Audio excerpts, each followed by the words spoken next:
Transylvania holds a unique place in the Hungarian collective consciousness. We're not talking about just some lost region or territory annexed by modern treaties. It's way more than that. It represents an ancestral homeland, a cultural refuge, and a historical legacy that remains alive in Hungarian national memory to this very day. Geography explains part of this uniqueness. Protected by the natural arc of the Carpathian Mountains and the Transylvanian interior mountains, this region always maintained a physical separation from the rest of the country. Its difficult access turned it into a naturally isolated territory, even though it was part of the Hungarian crown for 900 consecutive years. This duality between belonging and distance profoundly shaped its historical development. The mountain passes connecting Transylvania with the rest of Hungary were few and heavily guarded. During winter, intense snowfalls could completely isolate the region for entire months. This geographic feature didn't just make external invasions difficult, it also fostered a sense of autonomy and self-sufficiency among its inhabitants. The mountains functioned as a natural wall that protected but also separated. The name itself reveals this special relationship. Hungarians called it Erdély, while its Latin equivalent was Transylvania, both terms reflecting exactly the same meaning, beyond the forests. This name perfectly captures the medieval perception of the region as a frontier territory, mysterious and distant, located on the other side of the dense forests covering the foothills of the Carpathians. Historically, Transylvania designated the area bordered by the Carpathians and the interior mountains. However, the modern term usually refers to the territories that were annexed to Romania from Hungary as a result of the Treaty of Trianon in 1920. This extended area includes the original Transylvania region, a portion of the Banat region, and a wide strip of the Great Hungarian Plain. The difference between historical and modern Transylvania generates confusion even among historians, but it's fundamental for understanding current political debates about the region. But the real complexity of Transylvania doesn't lie in its geography, it's in the extraordinary mix of peoples who lived there for centuries and whose tensions would define the political future of the entire region. When the Hungarian conquerors first arrived in Transylvania, they found a sparsely populated region. The main inhabitants were Slavic and Avar peoples who quickly assimilated into the dominant Hungarian culture. However, the region's ethnic composition would change dramatically in subsequent centuries, creating an unprecedented cultural diversity in Central Europe. The Székelys represent one of Transylvania's most fascinating groups. They speak Hungarian and maintain a solid Hungarian identity, but they settled in the eastern part of Transylvania during the 12th century and have lived there ever since. Their origin continues to be a subject of intense debate among historians, and each theory carries profound implications for Hungarian history. Medieval chroniclers claimed that these Székelys are the remnants of the Huns, who, upon hearing that the Magyars were returning to Pannonia, advanced ahead and together conquered the region. As a reward for their military help, they received a portion of the conquered lands. This romantic narrative connects the Székelys directly to Attila and the Huns, giving them a legendary lineage that strengthened their social status. Other historians argue that the Székelys are actually descendants of the Khazars who joined the Hungarian tribes during the migration period. This theory is based on linguistic and cultural similarities between the Székelys and the Turkic peoples of the steppes. The Khazars, who had established a powerful empire in the steppes of southern Russia, might have sent military contingents that eventually settled in Transylvania. Finally, there's a third theory arguing that the Székelys simply distinguished themselves from other Hungarians through their service as frontier guards and the special status they received afterward. According to this interpretation, the Székelys weren't ethnically different but rather developed a separate identity due to their specific military function and associated privileges. Regardless of their exact origin, the Székelys developed a distinctive identity characterized by a strong warrior spirit and considerable regional autonomy that persists to this day. In the 12th century, the first Saxon colonists arrived from Germany, both peasants and knights. The king granted significant privileges to the Transylvanian Saxons that made them practically an autonomous nation within the kingdom. These privileges included the right to elect their own judges, trade freely, and maintain their own Germanic laws and customs. By the 14th century, Saxon cities like Brașov and Sibiu began to develop and flourish as important commercial centers. These Germanic communities brought with them advances in architectural advances that transformed the urban landscape. The fortified churches they built, with their thick defensive walls and watchtowers, still dominate many Transylvanian villages. They also introduced advanced commercial techniques, organized guild systems, and mining methods that boosted the regional economy. The Saxons established a commercial network connecting Transylvania with the Hanseatic cities of northern Europe and the Italian republics of the south. Their merchants transported precious minerals, salt, furs, and agricultural products westward while importing fine textiles, spices, and advanced manufactures. This commercial activity generated considerable wealth that was reflected in the magnificence of their churches and town halls. But the Arpad era in Transylvania also witnessed the gradual emergence of the Romanian population. The Mongol invasion of the 13th century, the Great Plague of the 14th century, the Ottoman incursions of the 15th century, and the wars that followed severely depleted Transylvania's original population. Romanian settlers from the Balkans and Wallachia filled the resulting void. According to a 17th century German imperial official, previously there were few Romanian villages in Transylvania, but after the devastation of the lands, they multiplied enormously in the mountainous regions.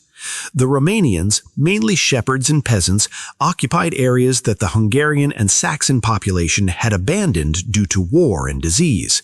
They settled particularly in the less accessible mountainous zones, where they practiced transhumant livestock farming. Most Romanian historians believe that Transylvania's Romanian population descends from the Dacians who lived there in the 1st century and continued uninterruptedly for 2,000 years. This theory of Daco-Romanian continuity is fundamental to modern Romanian territorial claims. However, archaeological, linguistic, or written sources don't support this claim of absolute continuity. There's a significant documentary gap between the Roman withdrawal from Dacia in the 3rd century and the appearance of Romanians in historical records many centuries later. Nevertheless, it's true that by the early 18th century, about half of Transylvania's population was ethnically Romanian, a significant change from the Hungarian majority of the Middle Ages. This demographic shift would have profound political consequences in subsequent centuries. Due to its distance from the royal court and difficult accessibility, Transylvania was always a separate part of the Hungarian crown. For centuries, one of the most powerful Hungarian offices was that of the voivode of Transylvania, a high-ranking official who governed the region with almost royal authority. This position was also held by legendary figures like János Hunyadi, the military hero who defended Europe against the Ottomans in the 15th century. The voivode wasn't simply a provincial governor. He commanded armies, administered justice, collected taxes, and represented royal authority in a territory that functioned almost like a separate kingdom. This administrative autonomy laid the groundwork for Transylvania's eventual transformation into an independent principality. The Transylvanian estates emerged during the 15th century as a sophisticated political institution. The year 1437 witnessed the Union of Kapelna, a historic agreement among the Hungarian nobility, Székely dignitaries, and Saxon burghers who together formed Transylvania's political leadership for the following centuries. This tripartite alliance governed the region with remarkable effectiveness. The Union of Kapelna represented a delicate balance of power among three distinct ethnic groups, each with its own interests and privileges. The Hungarian nobility controlled most agricultural lands and exercised traditional political authority. The Székelys maintained their communal lands and autonomous military organization in exchange for mandatory military service. The Saxons preserved their fortified cities, commercial monopolies, and urban self-government. This tripartite system functioned through a parliament where each nation had representation. Important decisions required the consent of all three parties, which prevented any group from completely dominating the others.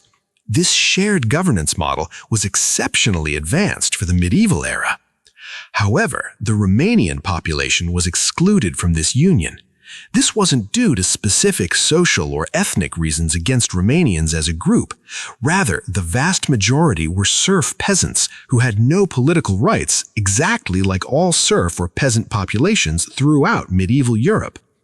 The estate system of the era simply didn't contemplate the political participation of working classes, regardless of their ethnic origin. This political exclusion would eventually generate resentments and tensions that emerged centuries later.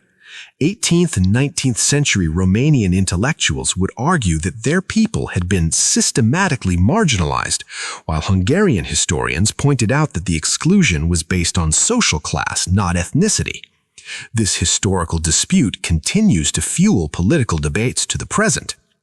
But what none of these ethnic groups could imagine was that the 16th century would bring a catastrophic change that would divide Hungary into three parts and transform Transylvania into something completely unexpected. According to an Ottoman official of the era, Transylvania is the intellectual creation of Sultan Suleiman and belongs to the mighty emperor. This statement perfectly sums up the brutal political reality of the 16th century. In 1541, Suleiman the Magnificent captured Buda, Hungary's capital. The fall of this legendary city marked the end of unified medieval Hungary. During the castle wars that followed, Suleiman further expanded and consolidated Ottoman dominion in Hungary's central region. The old medieval Hungarian kingdom was shattered into three fragments, each with a different fate. The Habsburgs reigned over what remained of the Kingdom of Hungary in the north and west, but they considered these lands merely a buffer zone to defend the rest of their empire from Ottoman incursions. For the emperors in Vienna, Hungary wasn't a valuable kingdom in itself, but simply a defensive shield against Islam. This dismissive attitude would generate profound resentment among Hungarians for centuries. Hungary's central region, including Buda and the surrounding fertile plains, fell under direct Ottoman control. This zone became an imperial province governed by a pasha from Buda.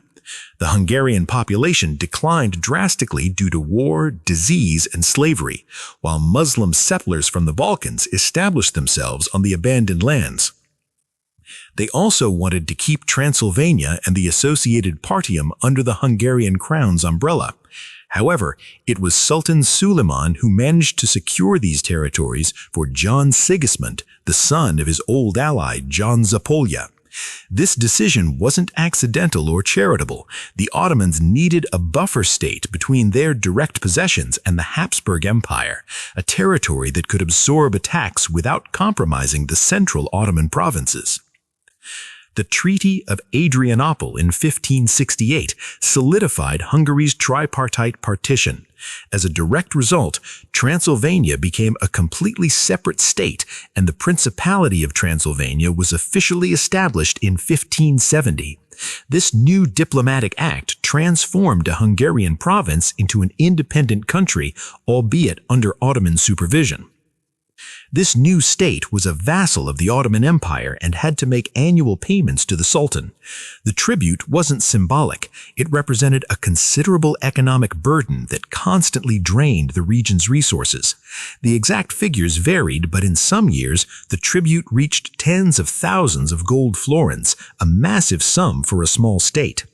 To collect these amounts, the prince had to impose heavy taxes on the population, generating constant internal tensions. Besides monetary tribute, Transylvania had to provide costly gifts to the Sultan, the Grand Vizier, and other important Ottoman officials. These gifts included fine horses, luxurious fabrics, gold and silver objects, and other valuable goods. The total cost of maintaining good relations with the Ottoman Porte could easily exceed the official tribute. However, in contrast to the other two Ottoman vassal states of Moldavia and Wallachia, Transylvania enjoyed a much greater degree of internal autonomy. The princes of Moldavia and Wallachia were appointed and dismissed arbitrarily by the Sultan, often changing every few years through courtly intrigues. Their territories suffered constant Ottoman interference in internal affairs. The Transylvanian parliament created its own laws and elected its own princes, generally from the Hungarian nobility of the Partium and Transylvania. This capacity for self-government was extraordinary for a vassal state. Transylvania maintained its own army, minted its own currency, conducted its own foreign policy within certain limits, and administered justice according to its own traditional laws. Nevertheless, there was a fundamental restriction. Princes could only rule the country if the Sultan confirmed their election. This Ottoman approval turned each succession into an extreme moment of political tension. The elected prince had to travel to Istanbul with a costly embassy, present magnificent gifts, and await the Sultan's decision. If the Sultan rejected the candidate, Parliament had to elect another, and the whole process started all over again. The court was located in Alba Iulia, and the state was highly centralized, with a parliament that generally submitted to the prince's will. Despite the difficult circumstances, some princes managed to establish stability and begin building lasting state institutions. In 1571, the Transylvanian estates, whose majority belonged to the Reformed Church, elected a Catholic aristocrat, Stefan Batory, as prince. This election of a Catholic by a Protestant parliament demonstrated remarkable religious tolerance and political pragmatism. Batory, who loved music and literature, is recognized for consolidating the new state during its critical early years. During his reign, he supported commerce by reducing internal tariffs and improving roads. He promoted culture by establishing schools, attracting foreign scholars, and patronizing artists.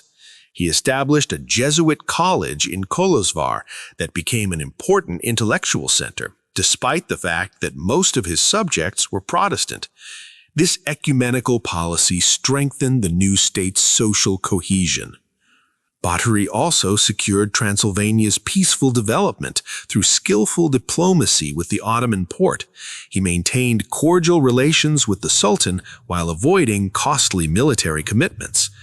This strategy allowed the economy to recover from recent wars. The Polish estates elected him King of Poland in 1575, an extraordinary honor reflecting his international reputation. And from then on, with the Ottoman Porte's permission, he ruled the Principality of Transylvania from Krakow, demonstrating that it was possible to maintain power even from a distance. This personal union between Transylvania and Poland created an informal alliance against the Habsburgs. To this day, Poles consider him one of their greatest kings, mainly due to his military victories over their arch-enemy Russian Tsar Ivan the Terrible, in which Batory's Transylvanian soldiers also played a significant role. His campaigns in Livonia expanded Polish territory and permanently weakened Muscovite power in the Baltic region. Transylvania had managed to stabilize itself under Ottoman rule, but what no one could foresee was that a devastating war was about to test the Principality's very survival in a way that would make previous conflicts look like mere skirmishes. Hit subscribe if you want to understand how a small vassal state managed to maintain its autonomy between two empires, because what's coming next reveals the most brutal war that nearly destroyed Transylvania completely. Another notable prince was István Bocskai, a landowner who rose to power during the 15 Years' War between the Habsburgs and the Ottoman Empire. This conflict, which broke out in 1591 and dragged on until 1606, transformed Transylvania into a literal battlefield between the two great powers. What began as a border war turned into a cataclysm that threatened the Principality's very existence. During the war, the Transylvanians unsuccessfully attempted to free themselves from the Ottoman Porte. Prince Sigismund Báthory, Stefan Báthory's nephew, formed a secret alliance with the Habsburg Emperor. In 1595, Transylvanian troops launched a surprise attack on Ottoman garrisons, massacring Turkish soldiers who believed they were in Allied territory. This betrayal enraged the Sultan and unleashed terrible vengeance. This failed rebellion had catastrophic consequences. Transylvania became the scene of constant fighting, and both powers devastated the land mercilessly. Cities were repeatedly sacked, first by one side and then by the other. Fields were deliberately razed to deny resources to the enemy. The civilian population suffered unspeakable horrors: mass rapes, slavery, famine, and epidemic diseases. Ottoman armies applied scorched earth tactics, destroying everything in their path to punish Transylvanian treason. Entire villages were burned, and their inhabitants were killed or taken as slaves to Istanbul's markets. The Habsburgs, for their part, treated Transylvania as conquered territory rather than as an ally. Their mercenary troops, composed of Germans, Italians, and Wallachians, looted indiscriminately. Imperial commanders imposed forced contributions that ruined cities. The soldiery raped and robbed with impunity.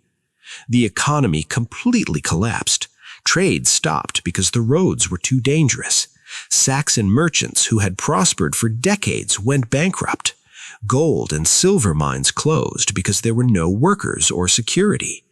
Agriculture became impossible in many regions because peasants had fled or been killed. Famine spread throughout the region as an inevitable consequence of agricultural destruction. Without harvests, the population began dying of starvation. Parish records from the era document horrifying mortality rates. In some cities, half the population died in a single year. Epidemics of plague and typhus took advantage of the weakened, malnourished population to spread unchecked. The situation deteriorated to such an extent that it seemed Transylvania would disappear as an independent political entity, completely absorbed by one of the two warring empires. The Principality faced its darkest moment since its founding. Nobles argued among themselves, some favoring the Habsburgs, others preferring to return to Ottoman vassalage. Internal division threatened to fragment the state. In the midst of this chaos, István Bocskai emerged as an unexpected leader. He had initially served the Habsburgs loyally, but became profoundly disillusioned with imperial mistreatment of Hungarians. Emperor Rudolf and his generals treated Hungarians with contempt, ignored their complaints about troop abuses, and threatened to suppress Protestantism by force. In 1604, Bocskai led a group of rebel soldiers called Haiduks and defeated the Habsburg army at Olmütz. This unexpected victory completely changed the balance of power in the region. The Haiduks were formidable warriors, former frontier soldiers, armed shepherds, and free peasants who hated both Turks and Germans, but hated oppression even more.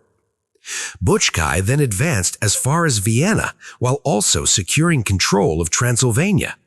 His armies liberated city after city from imperial garrisons. Hungarians in Upper Hungary joined his cause en masse, seeing in him a national liberator.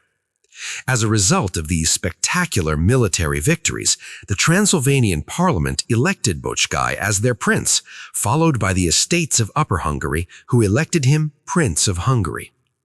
The Sultan even sent him a magnificent crown, recognizing his authority and hoping to turn Hungary into a complete vassal state under Boczkai's leadership. The Ottoman crown was a powerful symbol. It indicated that the Sultan considered Bocskai the legitimate ruler of Hungary, an alternative to the Habsburg Emperor. But Bocskai, demonstrating extraordinary political vision, realized that his actions would lead to Hungary's submission to complete Ottoman vassalage.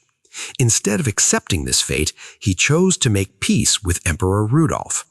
This decision required considerable political courage because it disappointed both the Sultan and his own most radical followers. In the Vienna Peace Treaty of 1606, the emperor recognized the rights of the Hungarian estates as well as religious freedom for the Hungarian nobility, city dwellers, and frontier soldiers. This legal recognition of religious tolerance was revolutionary for the era. It guaranteed that Hungarian Protestants wouldn't suffer persecution for their faith. For these diplomatic and military efforts, Székely was honored with a statue in Geneva among the significant figures of the Protestant Reformation. His legacy transcended Transylvania's borders. He was seen as a defender of religious freedom throughout Europe. After the successful uprising, Székely granted lands and privileges to his approximately 10,000 Hajduk soldiers in the current Hajdú-Bihar region, creating a class of free warrior farmers who would maintain their special status for centuries. These Hajduks weren't serfs. They owned their lands freely in exchange for military service.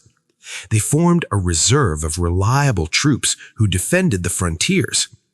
Transylvania had survived the most devastating war in its existence, but the real moment of glory was still to come, when an exceptional prince would face Europe's greatest conflict and make a decision that would change history.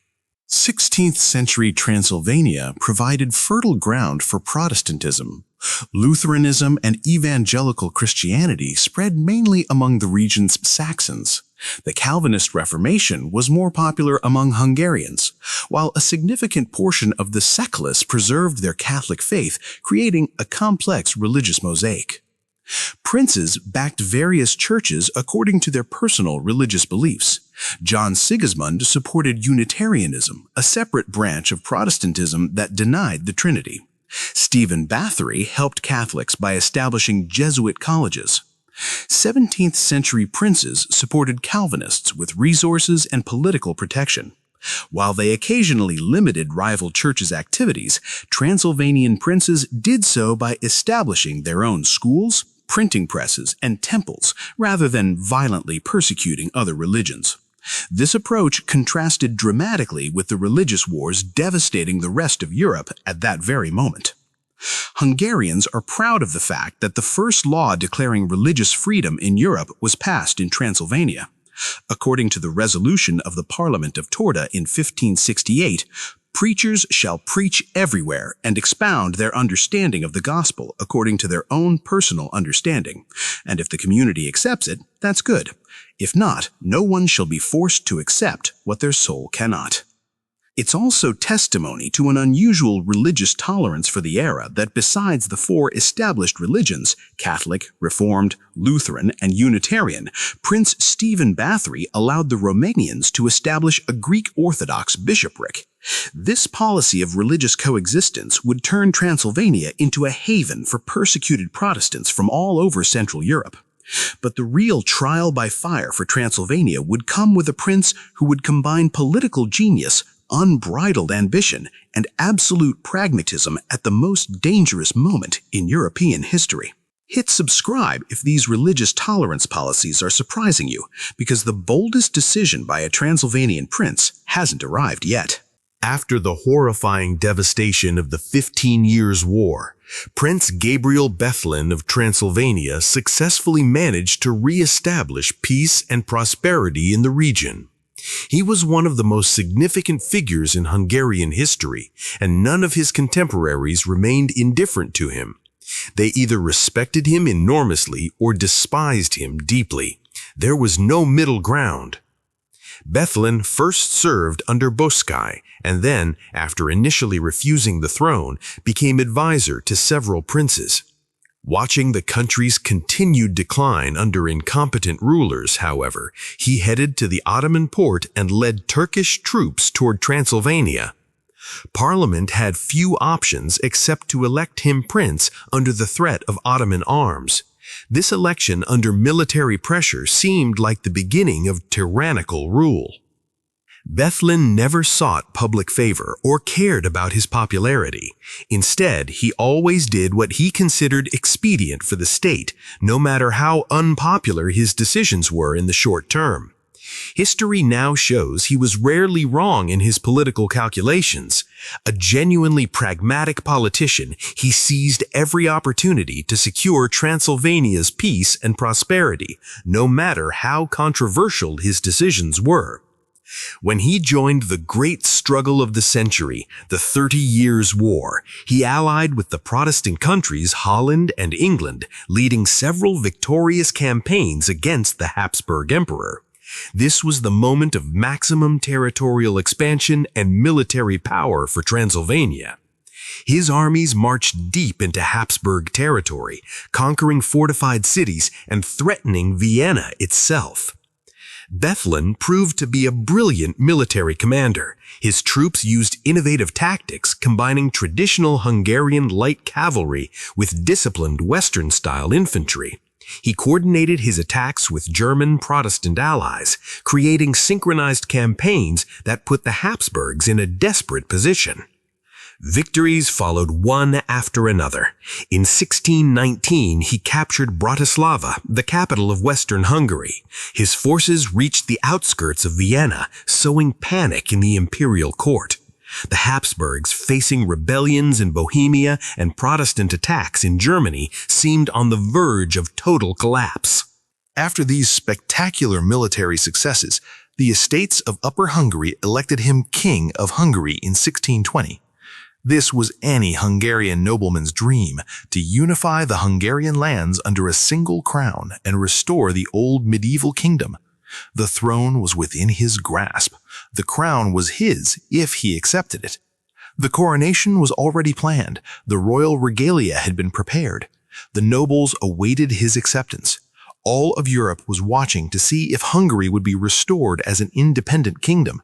This moment represented the historic opportunity to reverse the defeat at Mohacs and restore Hungarian greatness. But Bethlen rejected the throne. This decision left his contemporaries stunned and continues to fascinate historians. Bethlen understood that accepting the Hungarian crown would force him to maintain a permanent war against the Habsburgs, dragging Transylvania into an endless conflict that would eventually destroy the principality.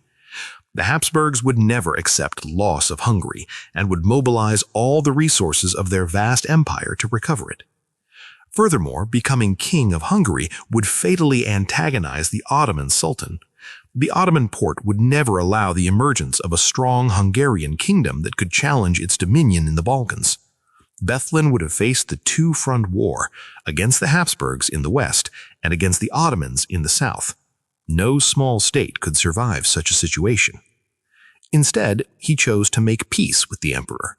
In exchange for renouncing his royal ambitions, Transylvania gained 7 additional counties along with the preservation of Protestant constitutional rights and religious freedoms.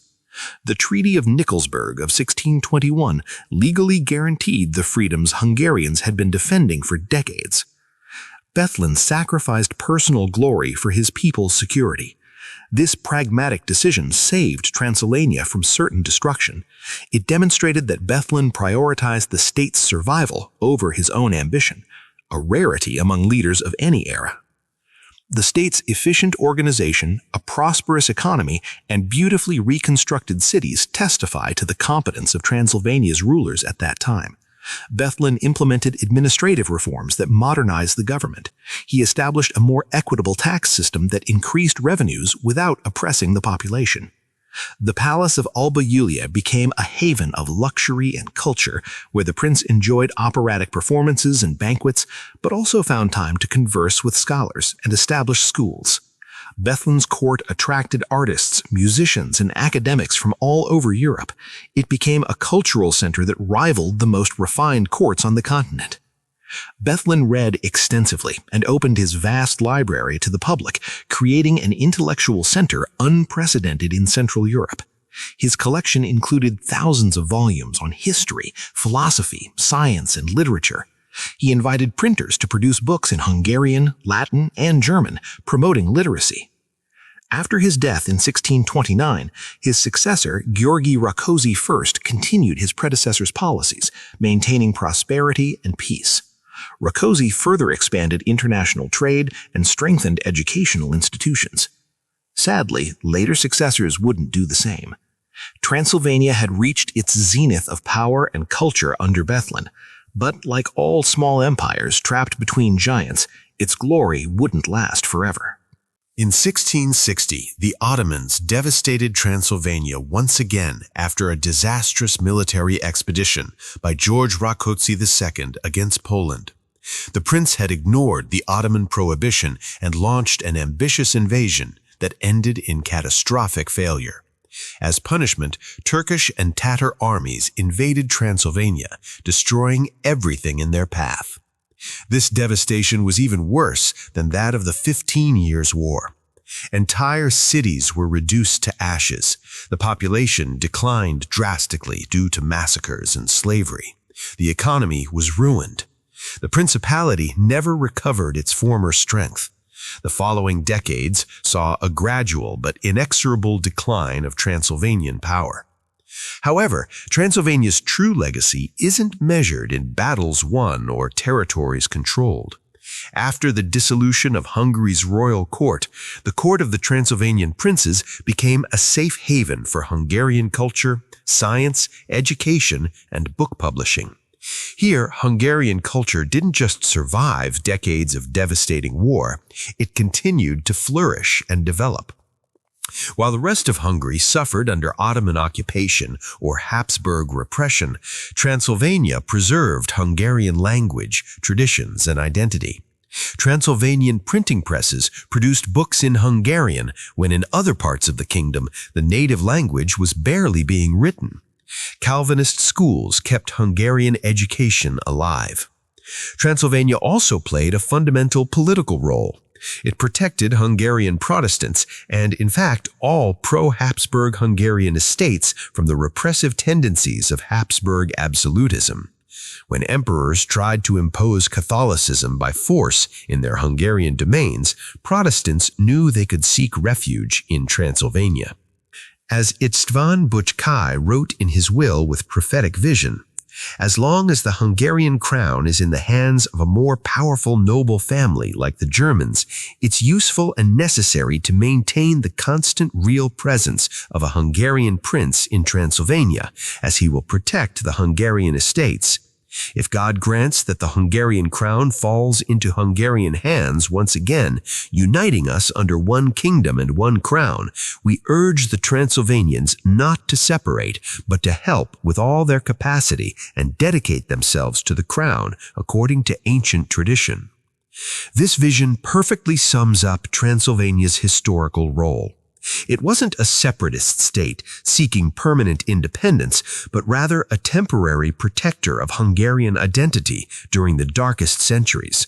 When unification under a Hungarian crown became possible, Transylvania should reunite with the rest of Hungary. Until then, its duty was to preserve everything that made Hungarian culture unique. The Principality of Transylvania demonstrated that a small state, through astute diplomacy, exceptional leadership, and political pragmatism, can survive and even thrive among giant empires. Its legacy continues to inspire Hungarians to this day as an example of resistance, adaptability, and cultural preservation against overwhelming odds. Smash that subscribe button if this video changed your perspective on how small states can survive between great powers, because every week we break down the crucial moments in history that defined entire nations and cultures.